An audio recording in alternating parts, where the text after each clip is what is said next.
5-minute walk to the upcoming Tanjong Katong MRT and be within 1 kilometer to Head Girls School and Tanjong Katong Primary School. Introducing 𝐵 of Katong. This development is conveniently located for you to enjoy all that the East has to offer. 𝐿𝐴𝐿 Group is a developer for 𝐵 of Katong at an offer of 828.8 million. 𝐿𝐴𝐿's top bid of 828.8 million or 1069 per square feet for the Jalan Tembusu site is just 0.1% above the next bid of 828 million or 1068 PSF PPR from a joint venture between CDL and Fraser's Property. Some projects that 𝐿𝐴𝐿 have done are Treasure at Tampines, The Botany, Treasure Crest, and more. Let me share more about the 𝐵 of Katong location with you. Number 1 is 5 minutes walk to Tanjong Katong MRT and short drive to ECP and PIE. Number 2, when it comes to school, District 15 takes pride in being home to some of Singapore's most reputable primary schools. For example, within 1 kilometer to Tanjong Katong Primary and Head Girls School. Within 1 to 2 kilometers, you have Tao Nan School, 𝐂𝐦𝐿 School, and more. Number 3, there are plenty of shopping conveniences around the vicinity. For example, 𝐂𝐦𝐿𝐥𝐝, Katong I12, Katong V Mall, Katong Square Mall, Singpost Center, PLQ Mall, Paya Lebar Square, and more.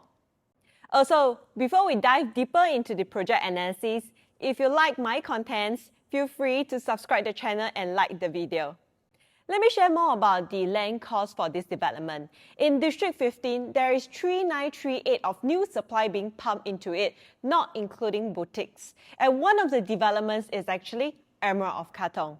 The hype about 𝐵 of Katong is built around its low land cost as compared to the other developments in District 15 such as Tembusu Grand and Grand Diamond.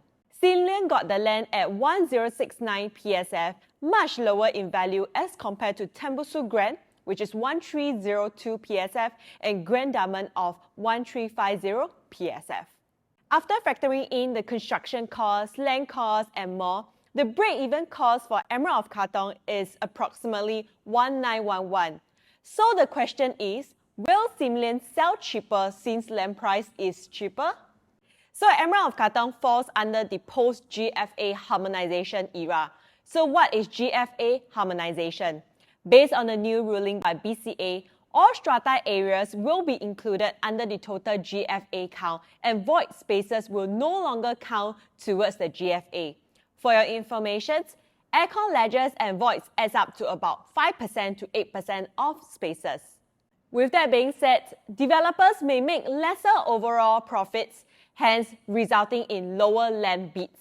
In our opinion, developers may price the development higher to make up for the loss in revenue from the sale of aircon ledgers square footage. Using a case study from Lentor Township. Lentor Mansion was launched in March 2024 and it falls under the Post Harmonization. It was 75% sold during the weekend launch. Although the land cost bid was the lowest among all the other plots in the area, it achieved the highest average PSF sold instead. Ultimately, it's the affordability that matters, not the PSF. A key question that we always ask is, would you prefer investing in a brand new or a young resale or old resale property? Let's use Penrose and Sims Urban Oasis as a case study. Hong Leong Group bids 383.5 million for Sims Drive site in 2019, which boils down to land cost of 732. After factoring in construction costs, land costs, and more, the break-even cost is 1329 PSF. Using break-even margin of 15% and 20%, the PSF turns out to be 1528 PSF and 1661 PSF. Looking back into Sims Urban Oasis, the average PSF is 15XX to 16XX PSF at that point of time.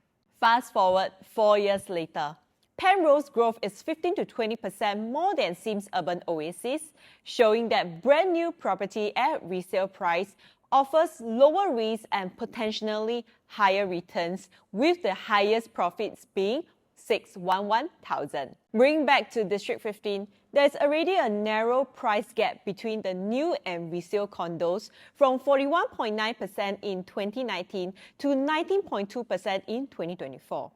Comparing Emerald of Katong and Seaside Residences, which is a 3-year-old development in the area itself, Seaside Residences 3-bedroom is already transacting at 23xx PSF.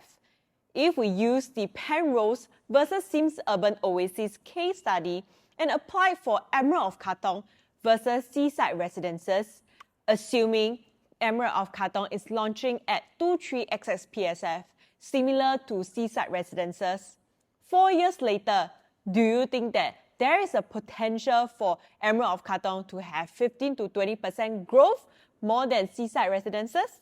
So what about old resale? Let's compare Emerald of Katong versus the Shaw Residences. The Shaw Residences is already transacting at 21xx PSF. If the Shaw Residences, which is a 10-year-old project, are commanding at 21xx PSF, what is the fair price for brand new Emerald of Katong? Let's look into the site plan of Emerald of Katong. Emerald of Katong is located along Jalan Tembusu and it has a land size of 221,436 square feet. It consists of 6 blocks of 18, 19, 21 stories, and total there are 846 units ranging from 1+ study all the way to 5 bedrooms. Looking at the facilities and landscaping, it has been categorized into different zones: adventure zone, wellness zone, active zone, and lifestyle zone. So what is interesting about Emerald of Katong is that it is mandatory from URA that Sim Lian needs to develop a park as a condition for the successful tender of the plot. In terms of pricing strategy, we categorize into 3 facing: Tembusu Grand facing, inner facing, and sea facing. Overall, I feel developer may price it in this order: most expensive to the least expensive, which is the sea facing, inner pool facing, and Tembusu Grand facing. Let's now dive deeper into the floor plan analysis. 1+ study bedroom type. For the 1+ study bedroom unit type, it is standing at 484 square feet. For the 484 square feet, there's only one layout to choose from, and one of the drawbacks that I feel for this layout is that it has an open concept kitchen. If you want to make it into an enclosable kitchen, you can actually add in like a sliding door itself. For the 2-bedroom, 2-bathroom unit type, there are 2 layouts to choose from, which is 624 square feet and 646 square feet.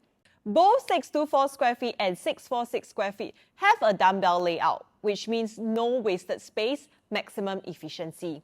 The main difference falls in the entrance foyer and the kitchen. For the 646 square feet, it has a slightly narrow entry foyer and the kitchen is tucked to the right. For the 2-bedroom, 2-bathroom plus study unit type, there are 3 layouts to choose from: 678 square feet, 689 square feet, and 700 square feet. All 3 layouts are dumbbell layout, which is good, no wasted space. The key main difference between all 3 layouts is the study area allocations and the kitchen plus entrance foyer layout. For the 678 square feet, the study area is allocated in the living and dining space. When you enter the unit, the study area is on your left and you have your kitchen on your right in a portrait manner. For the 689 square feet, the study area is allocated on the right with common bedroom. You can add on like a door to make the study room to be part of your whole bedroom to itself, creating an enclosed study area or walk-in wardrobe. When you first enter the unit, the entrance foyer is narrower than the 678 square feet and the kitchen is on the right in a landscape layout. For the 700 square feet, it is almost a mirror image of the 689 square feet. The main difference between these two is the placement of the fridge in the kitchen itself. For the 3-bedroom, 2-bathroom unit type, there are 2 layouts to choose from: 883 square feet and 904 square feet. The key main difference is the entrance foyer space, where 904 square feet has slightly longer entrance foyer. For these both units layout, you have a long entrance foyer, giving you privacy and allowing you to build more shoe cabinets. All the rooms are also being tucked to one side, and all the bathrooms comes with window. What I like about these two layouts is that both kitchens are not being done out in an open concept manner. You can actually make it into an enclosable kitchen itself. And also, it comes with window too. For the 3-bedroom plus study unit type, there are 3 layouts to choose from: 969 square feet, 990 square feet, and 1023 square feet. For the 969 square feet, the storeroom is found on the left of the entrance foyer and it is in a squarish shape. Your study corner is found at the center of the unit. You can add in a sliding door to convert it into an enclosable study area. And also, all bathrooms and kitchens do come with windows too. For the 990 square feet, the layout is slightly bigger than the 969 square feet due to having a longer living room space. All rooms and kitchen do come with windows. For the 1023 square feet, you have a slightly longer entrance foyer as compared to the rest. The main few differences are that, firstly, there is a storeroom beside the common bathroom, and also the study area is tucked closer to the master bedroom area. The study area also comes with a window. Similarly, kitchen and all bathroom also do come with it. For the 3-bedroom flexi type, okay, this is actually only one layout to choose from, which is 990 square feet. The main difference between 3-bedroom flexi 990 square feet and 3-bedroom plus study 990 square feet is the hackable wall in the study corner. You can actually hack the wall to create an even bigger living and dining room in the 3-bedroom flexi 990 square feet layout. For the 4-bedroom plus study, there's also one layout to choose from, which is 1152 square feet. For this unit type, you have a dumbbell layout where one of the common bedrooms and study areas are being tucked to one side and the other rooms are being tucked to the other side. You have a storeroom at the center of the unit and a semi-walk-in wardrobe in the master bedroom. Similarly, all bathrooms and kitchens comes with window too. For the 4-bedroom premium unit types, there are 2 layouts to choose from: 1259 square feet and 1270 square feet. The main difference between these 2 layouts are the entrance foyer. 1270 square feet has a longer entrance foyer as compared to the 1259 square feet. For these 2 layouts, you have a very landscaped living space, estimate about 5 meters wide, and a dry kitchen with enclosable wet kitchen space. There is a rectangular shaped home shelter at the center of the unit, and also a semi-walk-in wardrobe in the master bedroom. All kitchen and bathrooms comes with windows. For the 4-bedroom, 3-bathroom Luxe plus study, there are 2 layouts to choose from: 1302 square feet and 1332 square feet. The main difference between these 2 unit layouts is the entrance foyer. For 1332 square feet, it is a mirror image of 1302 square feet and it has a much longer entrance foyer. For these 2 layouts, you have a very landscaped living space, estimate 5 meters wide, home shelter being tucked at the back with the yard, and also a storeroom space at the center of the unit beside one of the common bedrooms. For the Luxe plus study, the yard space is much bigger and it comes with a dry and wet kitchen concept. All bathrooms and kitchens comes with window too. Lastly, moving on to the 5-bedroom Luxe. There are 3 layouts to choose from: 1475 square feet, 1485 square feet, and 1561 square feet.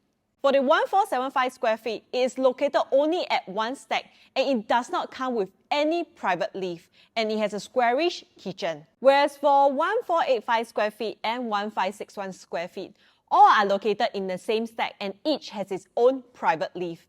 For the 1485 square feet, it is the ground floor unit and it does not have any private foyer. Whereas for the 1561 square feet, it does come with a private lift foyer. For their kitchen, it is more towards a portrait and long kitchen concept. Hope today's analysis allows you to have a better insights about Emerald of Katong. If you are keen to know more about Emerald of Katong or want to make an appointment to view Emerald of Katong, feel free to contact me. My name is Jolene and I will see you in the next video.